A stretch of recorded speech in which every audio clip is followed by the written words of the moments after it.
নমস্কার, আমি সঞ্চারী। আমার চ্যানেলে আপনাদের সবাইকে স্বাগত জানাই। চলে এসেছি আপনাদের সামনে আবার একটি নতুন ব্লগ নিয়ে। আজ শুক্রবার, ছেলেটাকে স্কুল থেকে নিয়ে এখন বাড়ি ফিরছি। চোখে ওই চশমাটি দেখতেই পাচ্ছেন, আগের দিনই চশমাটি নিয়ে আসা হয়েছে। আজকে কেমন মেঘলা মেঘলা ওয়েদার দেখছেন, তবে খুব একটা কিন্তু ঠান্ডা নেই।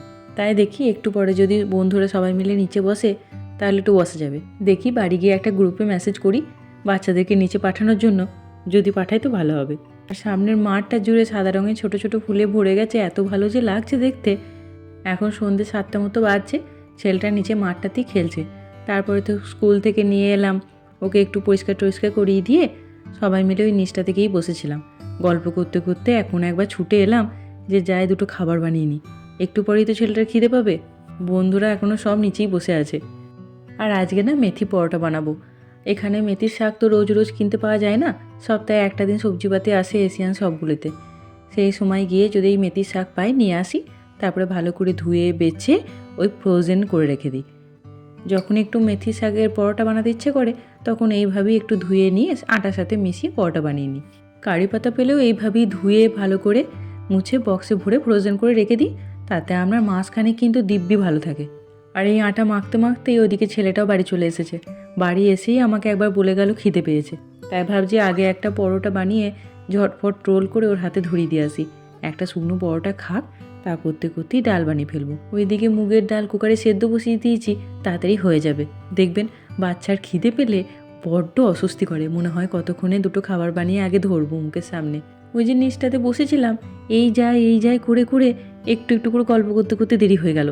আসলে উঠে আসতেও মন চাইছিল না। তখন তো ওই চশমার ব্যাপারে তেমন করে কিছু বলাই হলো না।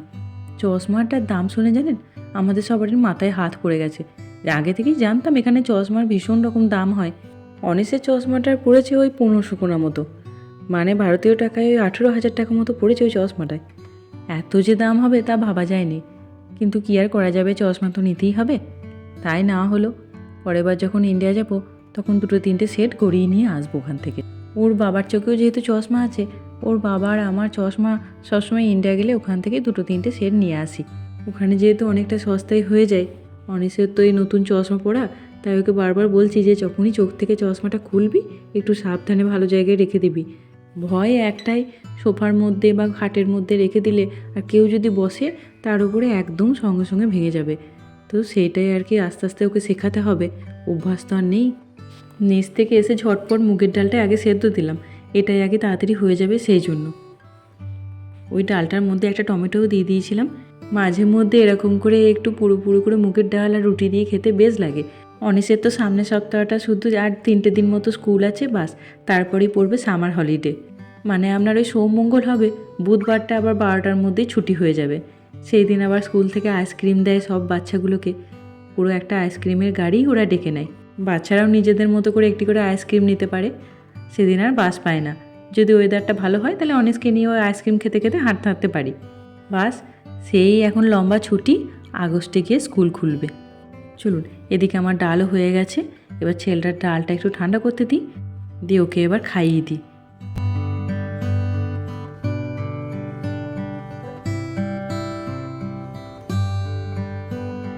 ওই যে আটার সাথে তখন একটু দই মিশিয়েছিলাম, সেই জন্য দেখুন কি নরম হয়েছে। এ কিন্তু একদম সকাল অবধি এরকমই নরম থাকবে। কটা পরোটা একটু বেশি হয়েছে, সকালে ব্রেকফাস্ট হয়ে যাবে। আজকে শনিবার, এখন 11:30 মতো বাজছে। সবারই ব্রেকফাস্ট সকাল সকালে আজকে হয়ে গেছে। একটা অ্যাভোকাডো ঘরে পড়েছিল, তাই ভাবছি এখন অনিসকে এটা কেটে দিই। অ্যাভোকাডো এমন একটা জিনিস, আপনার ওই কাঁচা থাকবে, কাঁচা থাকতে থাকতে যদি নজর দিতে একটু ভুলে যান, বাস সঙ্গে সঙ্গে পেকে ওটা একদম খারাপ হয়ে যাবে।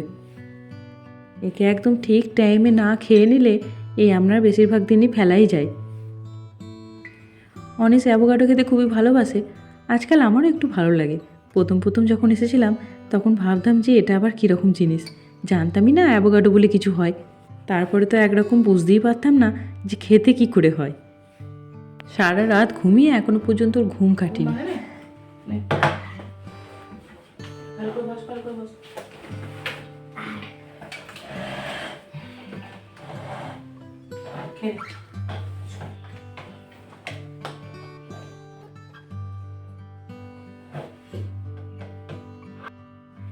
এখন 2টো মতো বাজছে, আজকে রান্না তেমন কিছু নেই, আগের দিন যে মুগের ডালটা করেছিলাম ওইটা অনেকটা রয়ে গেছে, তাই ভাবছি সাথে একটু আলু পোস্ত আর ডিমের বড়া ভেজে দেবো, হয়ে যাবে দুপুরের খাবার।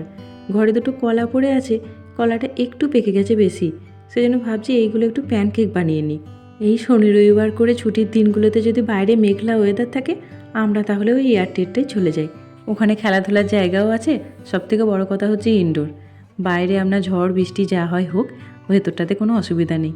সেই জন্য ভাবছি যে আজকে একটু মেঘলা মেঘলা ওয়েদারও আছে, ওয়েদারটা খুব একটা ভালো না, আর একটু ঠান্ডা ঠান্ডা আবহাওয়া, সেই জন্য সবাই মিলে একটু প্ল্যান হয়েছে যে ওইখানেই চলে যাব।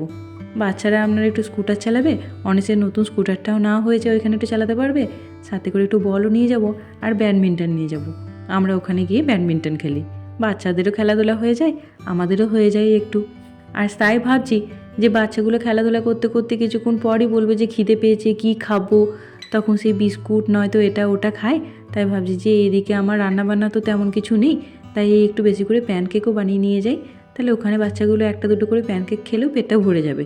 কলাগুলো ভালোই আছে, খুব একটা খারাপ হয়নি, কিন্তু অনেস কি বলুন তো, একটু বেশি যদি পেকে যায় না তাহলে ও আর কলাটা খেতে চায় না, ওর আবার একটু কাঁচা কাঁচা কলাটা থাকবে সেইটাও খেতে ভালোবাসে। এখানে ড্যানিশরা ভীষণ রকম ব্রেকফাস্টে প্যানকেক খেতে ভালোবাসে, প্যানকেক সিরাপও কী হারে বিক্রি হয় এখানে, কি বলবো আপনাকে। আমার আবার খুব একটা ভালো লাগে না, মনে হয় যেন প্যানকেকটা একটু মধুর সাথে খেতেই বেশি ভালো লাগে। তাই অনিসকে প্যানকেক বানিয়ে দিলে ওই আপনার একটু মধুই 4-5টা লাগিয়ে রোল করে দিই হাতে, তাতেও খেয়েও নেই, ব্যাস মধুটাও ভালো প্যানকেক সিরাপের থেকে। আবার আমাদের ওখানে মেলা বসলে মেলাতে যেমন পাঁপড় ভাজা কত কী বিক্রি হয়, এখানে আবার এরকম মেলা বসলে জানেন এই প্যানকেক বিক্রি হয়, আর সেই প্যানকেক কেনার জন্য মানুষজনের যে কী হারে লাইন পড়ে কি বলবো আপনাদের। চলে এসেছি এয়ারটেলে, আর আকাশটা একবার দেখুন, কালো অন্ধকার করে এসেছে, এখন ওই 3:30 থেকে 4টে মতো বাজছে, কে বলবে চারিদিকটা দেখে। আমারই একটু দেরি হয়ে গেল, আমার বন্ধুটি চলে এসেছে, ওদের গাড়িটা দেখতে পেলাম পার্কিং এরিয়ায়। চলুন এটার মধ্যে চলে যাই, তারপরে বৃষ্টি ঝড় যা শুরু হয় হোক, ভেতরে একবার চলে গেলে আর কোনো অসুবিধা নেই, ভেতরে সব কিছুই আছে। আপনার রেস্ট করার জন্য অনেক সোফা পাতা আছে, তাছাড়া বাচ্চাদের খেলার জন্য তো সুন্দর একটি ব্যবস্থা রয়েছে, আর ওয়াশরুমও আছে। এই সমস্ত দিনগুলিতে এই এয়ারটেলটি আমাদের ভরসা।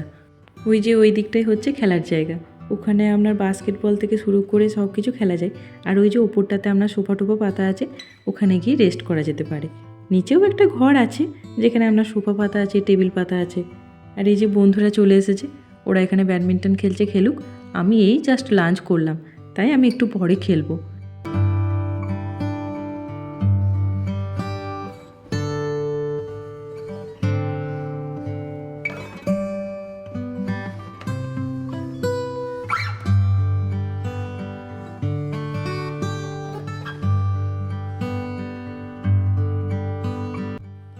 অনেসের স্কুটারটা 2 দিন হলো আমি একটু চালাতে পারছি, তাই অপেক্ষাতে আছি কখন ওই স্কুটারটা ও রাখবে আর আমি একটু চালাবো। প্রথম দিকে একটু ভয় লাগছিল পড়ে যাওয়ার, কিন্তু আস্তে আস্তে বেশ ঠিক হয়ে গেছে।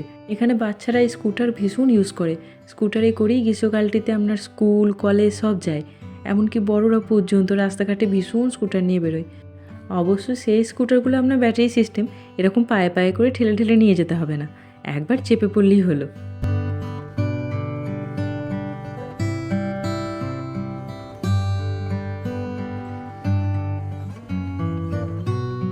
এই দুটো মিলে এতক্ষণ তো স্কুটার চালালো, এবার বাকি যেটুকু এনার্জি আছে সেটুকু নয় এইখানেই ক্ষয় করুক, তারপরে বেরোবো। উইকেন্ডে আমাদের টার্গেট থাকে যে বাচ্চাদের যতটা পারা যায় এনার্জি লস করা। বেরিয়ে পড়েছি, যাওয়ার পথে একটু সুপার মার্কেট হয়ে যাব, ঘরে কিছু টুকিটাকি জিনিস আমার আছে। আর বাইরে তেমন বৃষ্টি কিছুই হয়নি জানেন, এরকম শুধু আকাশটা ঘনও করে আছে, বাইরে তবে একটু ঠান্ডা ঠান্ডাও আছে। চলুন চলে এসেছি সুপার মার্কেটে, একটা ট্রলি নিয়ে নেবো বড় করে, কারণ অনেকগুলো জিনিস নেওয়া আছে, আর ওর বাবার সাথে গাড়ি করে এসেছি তো সেই জন্য একবারে বেশি করে নিয়েই চলে যাব। একা এলে অল্প চাটি বুঝে শুনে নিতে হয়, কারণ ওই যে হাতে করে বয়ে বয়ে নিয়ে যেতে হয়, তাতে ভারী কষ্ট হয়। অনেক সময় আবার বেশি করে জিনিসপত্রও নিয়ে ফেলি জানেন, দেখবেন কোনো জায়গায় ওই সংসারে টুকিটাকি বাজার করতে এলে তখন একটু বেশি জিনিসপত্র হয়েও যায়, মাথার মধ্যে আর থাকেই না যে জিনিস কটা আবার বয়ে বাড়ি অবধি নিয়ে যেতে হবে। এদিকে ওর বাবার সাথে শপিং করতে এলে যত ঘরের সংসারে প্রয়োজনীয় জিনিসপত্রগুলো আমি নেব, ওর টিকিটেরও পাত্তা পাওয়া যায় না, কোন দিকে যে ঘুরে বেড়ায় সুপার মার্কেটে কে জানে। দুজনে সুপার মার্কেটে ঢোকার সাথে সাথেই আমরা আলাদা হয়ে যাই জানেন, তখন সেই ফোন করতে হয় যে কোথায় আছো, কাউন্টারে এসো।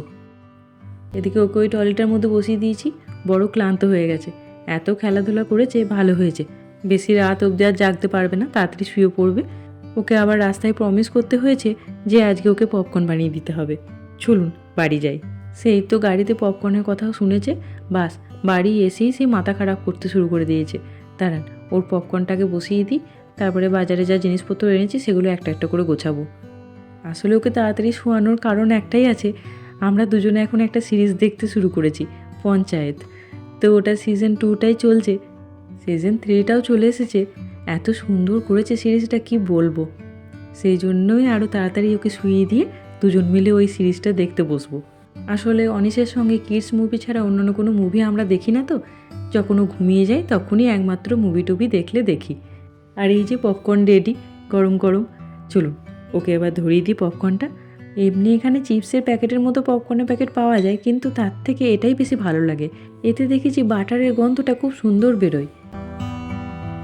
চলুন তাহলে ভিডিওটা আজকে এখানেই শেষ করি। ভিডিওটা যদি ভালো লাগে তাহলে লাইক করবেন, শেয়ার করবেন, কমেন্ট করে অবশ্যই আমাকে জানাবেন কেমন লাগলো আপনাদের এই ভিডিওটি। আমার ব্লগগুলো যদি আপনাদের ভালো লাগে তাহলে প্লিজ চ্যানেলটিকে সাবস্ক্রাইব করে দেবেন। ভালো থাকবেন, সুস্থ থাকবেন। দেখা হবে সামনে এরকমই একটি ব্লগে। ধন্যবাদ।